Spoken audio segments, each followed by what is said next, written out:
रोका गया, क्या मांगे थी आपकी? देखिए, अभी हम लोग मुरैना बॉर्डर पे हैं। हम लोग ग्वालियर जा रहे थे 25 तारीख को।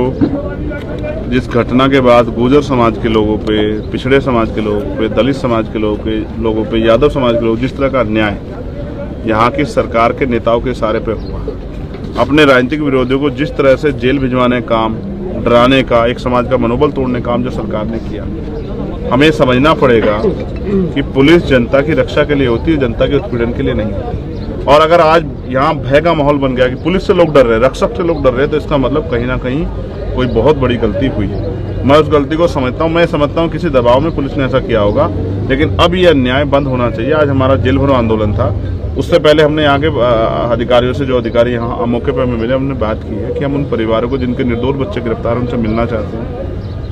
जो लोग जेल में, हम उनसे मिलना चाहते हैं, उनके दुख तकलीफ जानना चाहते हैं, उनको मीडिया के जरिए देश के सामने लाना चाहते हैं। और हम आपसे जो हमारी मांग है उन पे हम चर्चा चाहते हैं। काफ़ी चर्चा हुई है। अभी हमारे सीनियर लीडरशिप जो है वो उनसे बात करें, उम्मीद है कि रास्ता निकलेगा। और आज हम लोग ग्वालियर जाके उन परिवार का दुख सुख और तकलीफ सुन के और उसको किस तरह से हम लोग उसका हल करा सकें, इसलिए हम अधिकारियों से चर्चा करेंगे। अगर प्रशासन ने आपकी बात नहीं मानी तो आप फिर उसके बाद क्या स्टेप? प्रशासन को जनता की बात तो माननी पड़ेगी। हमारी क्या है, ये जनता की मांग है कि निर्दोष लोगों को छोड़ा जाए। पूरे क्षेत्र में, पूरे प्रदेश में, पूरे देश में हलचल है। हर जिलों में ज्ञापन दिए गए हैं, हर जिलों में जो है विरोध किया गया है। दिल्ली में जंतर मंतर विरोध किया गया। तमाम तरह से हर सामाजिक, धार्मिक, तमाम तरह जितनी संस्थाएं वो सब देख रही हैं, विपक्ष के लोग भी देख रहे हैं। ये अन्याय क्यों सहेगा कोई? प्रशासन का कहना है। तो हमने उनसे कहा है कि हम जाएंगे, और उसके लिए, क्योंकि हम जिम्मेदार लोग हैं, आप कम लोगों की व्यवस्था अपने साधनों से करा दो, लेकिन किसी के इशारे पे कि हमें यहाँ से ना आगे जाने दिया है, किसी के इशारे पे, किसी नेता के इशारे पे ये सब चीजें करे, ये कहीं भी स्वीकार्य नहीं है। बिना अनुमति को लेकर के प्रशासन ने कहा है कि धारा 144 लगी है। अनुमति कौन देता है? प्रशासन के लोग। हमने अनुमति मांगी है, ये प्रशासन को तय करना है। धारा 144 कौन लगाता है? मैं और आप लगा देंगे क्या?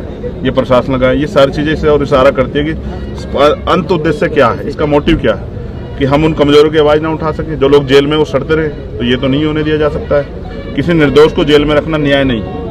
किसी के बच्चों को पीटना, किसी को जाति के आधार पर उठा के लाना, मारपीट करना, उसके वाहन तोड़ देना, 60 साल के बुजुर्गों को जेल भेजना, महिलाओं को 3-3, 4-4 थानों में रख के पीटना, ये न्याय नहीं।